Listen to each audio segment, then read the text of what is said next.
दीदी कल से तो मैं भी नहीं आऊँगा।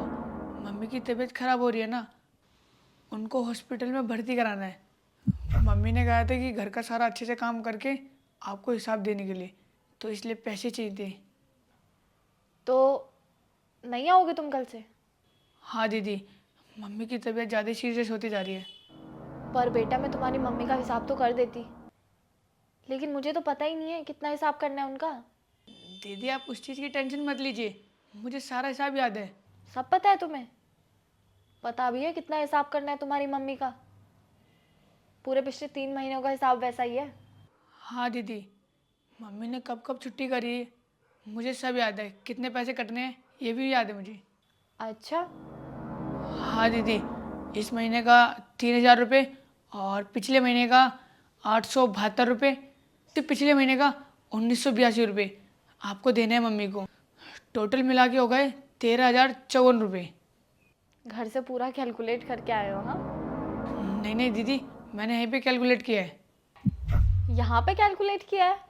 पर इतना शार्प माइंड कैसे हो सकता है तुम्हारा? इतना फास्ट कैलकुलेशन मैं तो नहीं मान सकती। अच्छा चलो एक काम करते हैं, मैं तुम्हें कुछ नंबर्स देती हूँ, तुम मुझे वो कैलकुलेट करके देना, ठीक है? फिर मानूंगी। पूछूँ मैं तुमसे? और मैं साथ में कैलकुलेट भी करती हूँ। तुम मुझे बताओ 820, 220, 520 कितना हुआ? 1,562। करेक्ट।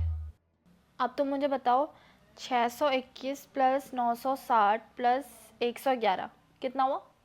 1,692। Very good. चलो अब तुम मुझे बताओ 1622, 1309, 1110 कितना हुआ?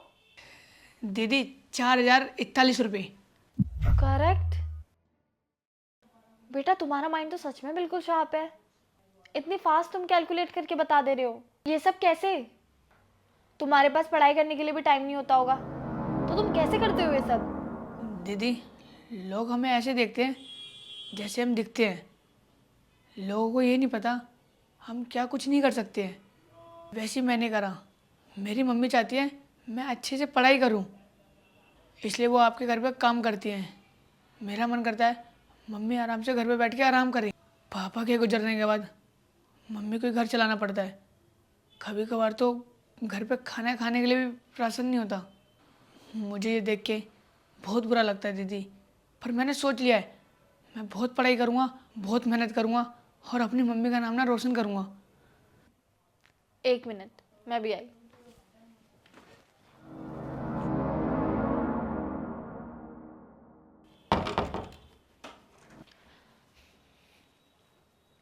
ये लो बेटा कुछ पैसे, और आज के बाद ना तुम्हारी पढ़ाई का सारा खर्चा मैं उठाऊंगी। तुम जितना पढ़ना चाहते हो ना उतना पढ़ो, और अपनी मम्मी का नाम रोशन करना। और तुम्हारे जैसे बच्चों को ना आगे बढ़ने की ज़रूरत है। मुझे बिल्कुल भी नहीं पता था कि तुम इतने ज़्यादा टैलेंटेड हो, और अगर मुझे पता होता ना तो मैं शुरू से ही तुम्हें ये सारे काम नहीं करने देती। और मुझे पहले से ही बच्चों से काम कराना बिल्कुल नहीं पसंद है, पर क्या करूँ, तुम्हारी मम्मी डेली डेली तुम्हें भेज देती हैं। पर अब बिल्कुल भी नहीं। ये लो पैसे, इसमें 15,000 रुपये एक्स्ट्रा हैं, जिससे तुम अपनी मम्मी का इलाज अच्छे से करवा सकते हो, और जल्दी करवा भी लो, जिससे तुम्हारी मम्मी जल्दी ठीक भी हो जाएगी, और फिर तुम स्कूल भी जा सकते हो। और अगर तुम्हें लाइफ में कभी भी मेरी ज़रूरत पड़े ना तो मुझे बताना। खूब पढ़ना और अपनी मम्मी का नाम ना रोशन करना। थैंक यू दीदी, आप ना बहुत अच्छी हो।